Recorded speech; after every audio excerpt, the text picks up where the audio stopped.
قتل کے مقدمے میں ڈرگ ڈیلر انمول اور پنکی کے مزید ریمانڈ کی درخواست پر فیصلہ محفوظ. ملزمہ کو سینٹرل جیل کراچی میں قائم عدالت میں پیش کر دیا گیا. بغدادی تھانے سے ملزمہ کو سخت سیکیورٹی میں جیل لایا گیا.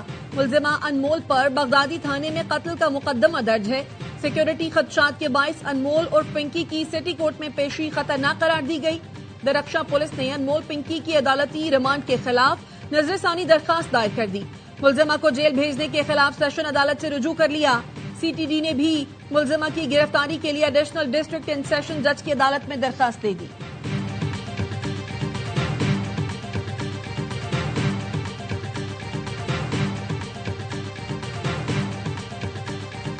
انمول اور پنکی کو سابق شوہر رانا ناصر نے کوکین بنانے کا ماہر بنایا.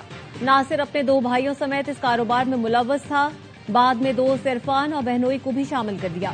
پولیس کا کہنا ہے ناصر اور پنکی ٹیم سمیت کوکین کا کاروبار لاہور سے کراچی لے کر آئے. دونوں میاں بیوی پورے پاکستان میں کوکین سپلائی کرتے تھے.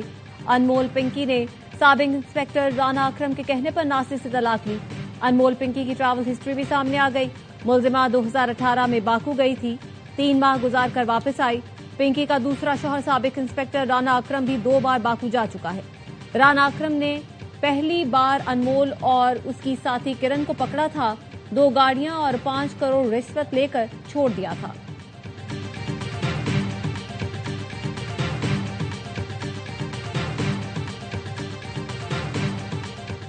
طلبہ کو کوکین سپلائی کرنے والے فرحان اور عبد المغنی پر 1 سال بعد بھی فرد جرم عائد نہ ہو سکی. تفتیشی رپورٹ کے مطابق ملزمان پنکی کی کوکین سپلائی کرتے رہے ہیں. گرفتاری بھی سپلائی کے دوران ہوئی. ملزمان پوش علاقوں میں لڑکے لڑکیوں کو منشیات سپلائی کرتے تھے. ملزم فرحان پہلے بھی ڈیفنس اور بورڈ بیسن تھانے کے مقدمات میں گرفتار ہو چکا ہے.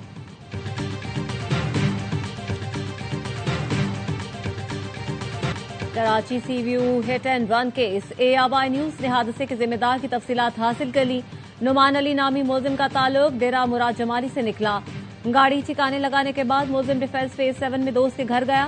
پولیس نے ہائی وے پر نجی سوسائٹی کی لوکیشن ملنے پر چھاپا مارا تو ملزم بلوچستان فرار ہو گیا. ملزم کے نام پر 1 کار اور 1 ڈبل کیبن ہے.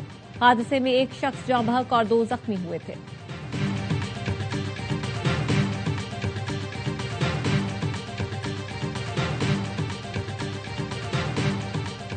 وزیر اعظم شہباز شریف سے نیول چیف ایڈمرل نوید اشرف کی ملاقات. پاکستان نیوی سے متعلق پیشہ ورانہ امور پر گفتگو کی گئی.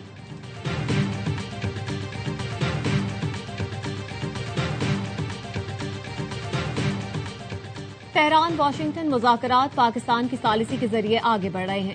بنیادی اختلافات برقرار ہیں لیکن رابطے کا سلسلہ منقطع نہیں ہوا. ایرانی وزارت خارجہ کے ترجمان اسماعیل بقائی کہتے ہیں ایران یورینیم افزودگی کے حق بات چیت کرے گا نہ ہی کوئی سمجھوتا کرے گا. NPT کے تحت ایران کی افزودگی کے حق کو تسلیم کیا جا چکا ہے. ایران کے مطالبات واضح ہیں. منجمد اثاثوں پر پابندیوں کے خاتمے کو وہ شرط کہتے ہیں جبکہ ہم اسے اپنا مطالبہ قرار دیتے ہیں. ترجمان نے مزید کہا خطے کے ممالک بشمول متحدہ عرب امارات کو حالیہ واقعات سے سبق سیکھنا چاہیے.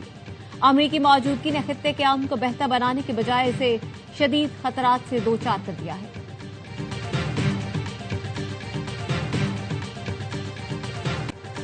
ایران 400 کلو افزودہ یورینیم حوالے کرے. ایران کی صرف 1 ایٹمی تنصیب کام کرے گی. جنگ میں ہونے والے نقصان کا ہرجانہ نہیں ملے گا. منجمد اثاثوں کا 25% بحال نہیں کیا جائے گا. فارس نیوز کے مطابق امریکہ نے ایران سے مذاکرات کی بحالی کے لیے 5 شرائط پیش کر دی. تمام محاذوں پر جنگ بندی کو مذاکرات شروع ہونے سے مشروط کیا گیا ہے. ایران نے بھی مذاکرات کے لیے آبنائے ہرمز پر ایران کا حق خود مختاری تسلیم کرنے سمیت 5 شرائط رکھی ہیں. ایران کو فوری قدم اٹھانا ہوگا ورنہ ان کے پاس کچھ نہیں بچے گا. ایران کے لیے وقت تیزی سے ختم ہو رہا ہے. امریکی صدر ٹرمپ کی پھر دھمکی. امریکی وزیر خارجہ مارکو روبیو کہتے ہیں پروجیکٹ فریڈم پاکستان کی درخواست پر روکا. پاکستان نے کہا پروجیکٹ فریڈم روکنے سے معاہدہ ممکن ہے. سفارتکاری کو موقع دیں. صدر ٹرمپ بھی یہی چاہتے تھے اس لیے ہم نے پروجیکٹ فریڈم پر عمل روک دیا. ہم نے کہا ٹھیک ہے اپنے بیڑے خلیج فارس سے نکال لیتے ہیں لیکن آپ نے دیکھا اس کے باوجود امریکی بیڑے پر ایران نے حملے کیے. امریکی صدر اب بھی چاہتے ہیں مسائل کا سفارتی حل نکالا جائے.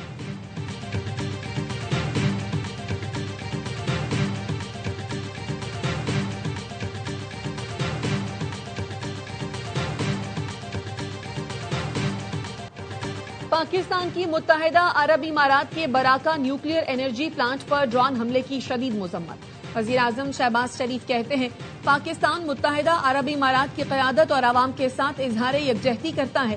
خطے میں امن و استحکام اور کشیدگی میں کمی کے لیے سفارتکاری واحد راستہ ہے۔ وزیر اعظم شہباز شریف کا فریقین سے صبر اور تحمل سے کام لینے پر زور۔ نائب وزیر اعظم اسحاق ڈار کا قطری وزیر مملکت برائے خارجہ محمد بن عبدالعزیز الخلیفی سے رابطہ، خطے کی بدلتی صورتحال اور باہمی دلچسپی کے امور پر تبادلہ خیال کیا۔ ترجمان دفتر خارجہ کے مطابق دونوں رہنماؤں نے علاقائی چیلنجز کے حل کے لیے مکالمے اور سفارتکاری کی اہمیت پر زور دیا۔ قطری وزیر مملکت نے پاکستان کے تعمیری کردار اور سفارتی کوششوں کو سراہا۔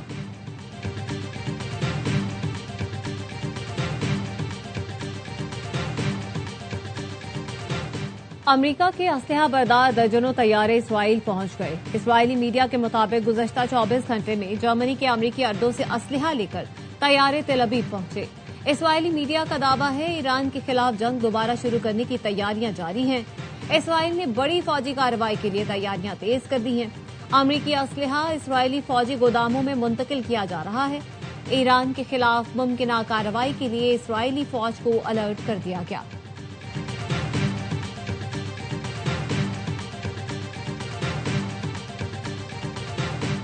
سعودی عرب نے عراق کی فضائی حدود سے داخل ہونے والے 3 ڈرون مار گرائے۔ ترجمان سعودی وزارت دفاع کا کہنا ہے عراقی فضائی حدود سے آنے والے تینوں ڈرونز کو بروقت کارروائی کرتے ہوئے تباہ کیا۔ مملکت اپنی خود مختاری اور سلامتی پر کسی قسم کا سمجھوتا نہیں کرے گی۔ وزارت دفاع مناسب وقت اور مقام پر جواب دینے کا حق محفوظ رکھتی ہے۔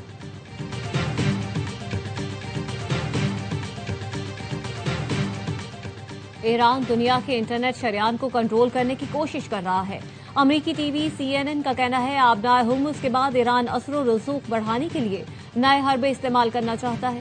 ایران کی جانب سے سب میرین انٹرنیٹ کیبلز پر کنٹرول کی کوششیں تیز کر دی گئیں۔ زیر سمندر کیبلز یورپ، ایشیا اور خلیج فارس کے درمیان انٹرنیٹ اور مالیاتی مواصلات کا بڑا ذریعہ ہے۔ ایرانی حکام کا کہنا ہے گوگل، مائیکروسافٹ، میٹا اور ایمیزون کو ایرانی قوانین پر عمل کرنا ہوگا۔ عالمی ٹیک کمپنیوں کو ایرانی حدود سے کیبلز گزرنے پر فیس ادا کرنا ہوگی۔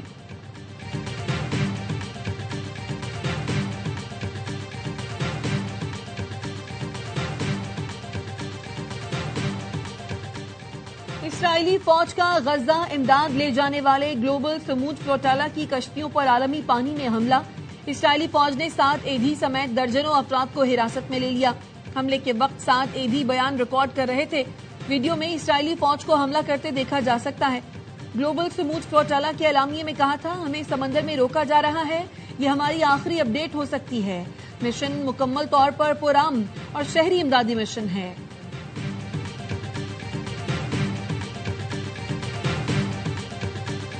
حکومت نے 31 مئی تک بازاروں کو کفایت شعاری اقدامات سے استثناء دے دیا۔ وزیر اعظم شہباز شریف کی منظوری سے کابینہ ڈویژن نے نوٹیفیکیشن جاری کر دیا۔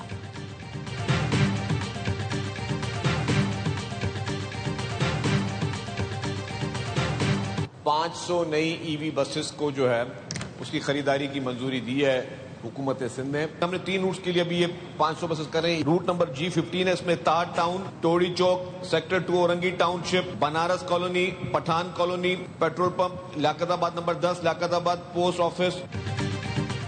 سندھ حکومت نے 500 نئی EV بسوں کی منظوری دی ہے۔ بسیں پبلک پرائیویٹ پارٹنرشپ کے تحت چلائیں گے۔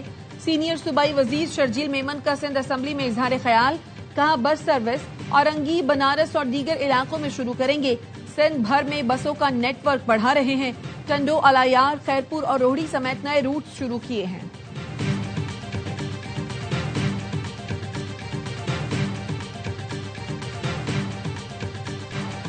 وزیر اعلیٰ پنجاب مریم نواز کا آذربائیجان کا دورہ، انٹرنیشنل ورلڈ اربن فورم میں شرکت۔ آذربائیجان کے صدر الہام علیوف اور ان کی اہلیہ نے استقبال کیا۔ Maryam Nawaz Baku Olympic stadium میں ورلڈ لیڈر سمٹ سے خطاب کریں گی۔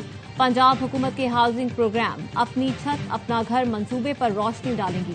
وزیر اطلاعات عظمیٰ بخاری کہتی ہیں پنجاب حکومت کا اپنا چھت اپنا گھر پروگرام دنیا کا سب سے بڑا اور منفرد منصوبہ ہے۔ 1 لاکھ گھر مکمل ہو چکے، 60,000 گھروں کی تعمیر تیزی سے جاری ہے۔ مریم نواز 5 سال میں 5 لاکھ خاندانوں کو ان کی چھت فراہم کرنا چاہتی ہیں۔ جو کارکردگی میں مقابلہ نہیں کر سکتے ان کو مریم نواز کے جوتوں سے بھی تکلیف ہے۔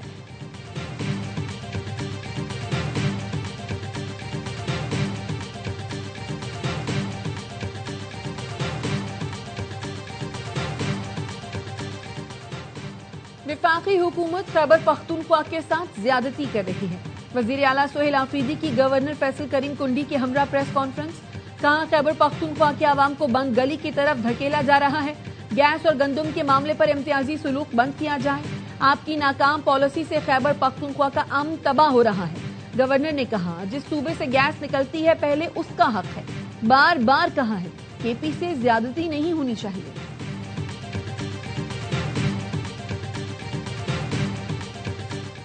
جماعت اسلامی نے پیٹرولیم لیوی کے خلاف وفاقی آئینی عدالت سے رجوع کر دیا۔ درخواست میں موقف اپنایا۔ پیٹرولیم لیوی آئین پارلیمانی بالادستی، وفاقی نظام اور بنیادی حقوق کے خلاف ہے۔ یہ ایک ٹیکس کی شکل اختیار کر چکی ہے۔ حافظ نعیم الرحمان کا کہنا ہے فی لیٹر پیٹرول پر 117 روپے لیوی عائد ہے۔ یہ کہتے ہیں آئی ایم ایف کے کہنے پر لیوی لگائی۔ کیا مریم نواز کا اربوں روپے کا جہاز بھی آئی ایم ایف کے کہنے پر خریدا ہے؟ 22 مئی کو ملک گیر احتجاج کریں گے۔ عید کے بعد پورے ملک میں ہڑتال کریں گے۔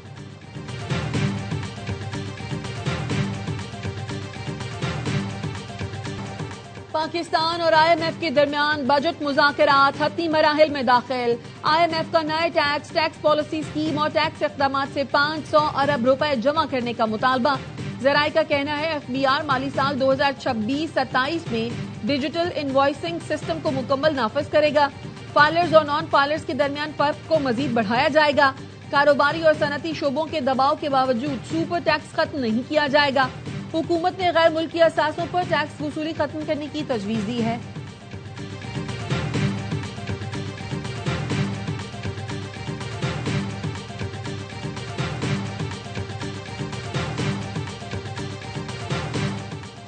ون کانسٹیٹیوشن ایونیو کے مزید 20 اپارٹمنٹ سب لیز ہولڈرز کے انٹرا کورٹ اپیل۔ اسلام آباد ہائی کورٹ نے سی ڈی اے کو نوٹس جاری کرتے ہوئے جواب طلب کر لیا۔ دوران سماعت وکیل نے موقف اپنایا۔ عدالت اپارٹمنٹ مالکان کو تحفظ فراہم کرے، سب لیز کے تحت حاصل حقوق قانونی اور مؤثر قرار دیے جائیں۔ جسٹس اعظم خان نے ریمارکس یہ بدھ کو سی ڈی اے کو بلا لیتے ہیں، آپ بھی تیاری کر کے آئیں۔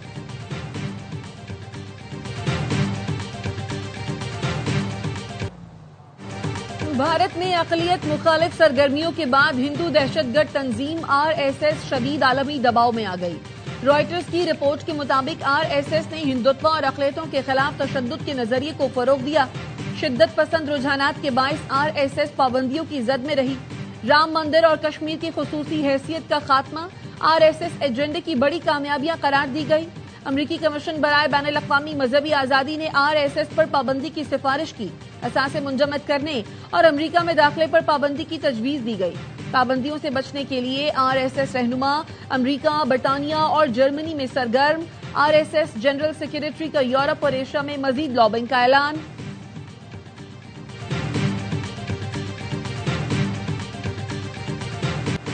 کراچی سپر ہائی وے پر ہیوی ٹریفک نے 2 پولیس اہلکاروں کی جان لے لی۔ گڈاب ٹاؤن کے قریب تیز رفتار ڈمپر نے سڑک کنارے کھڑی پولیس وین کو رونڈ ڈالا۔ انسپکٹر صاحب خان اور موبائل ڈرائیور واجد موقع پر ہی دم توڑ گئے۔ ریسکیو حکام کے مطابق حادثہ تیز رفتاری کے باعث پیش آیا۔ ڈمپر نوری آباد سے کراچی آ رہا تھا۔ ملک کے 79 مخصوص اضلاع میں خصوصی انسداد پولیو مہم 24 مئی تک جاری رہنے والی مہم کے دوران 1,90,00,000 بچوں کی ویکسینیشن کی جائے گی۔ انسداد پولیو مہم پاکستان اور افغانستان میں بیک وقت چلائی جا رہی ہے۔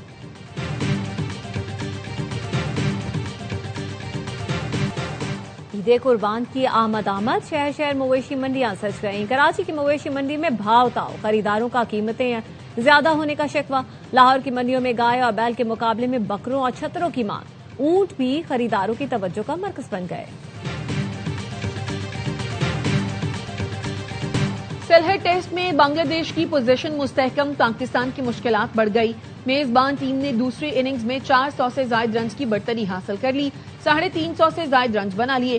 مشفق کی سینچری، لٹن داس کی نصف سینچری۔ پاکستانی ٹیم پہلی اننگز میں 232 رنز پر آؤٹ ہوئی تھی۔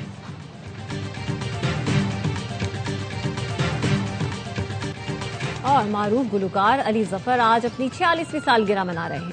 علی ظفر کو گانے چھنوں کی آنکھ میں ایک نشہ ہے سے بے پناہ شہرت ملی۔ علی ظفر کو پرائڈ آف پرفارمنس سمیت متعدد ایوارڈ سے نوازا جا چکا ہے۔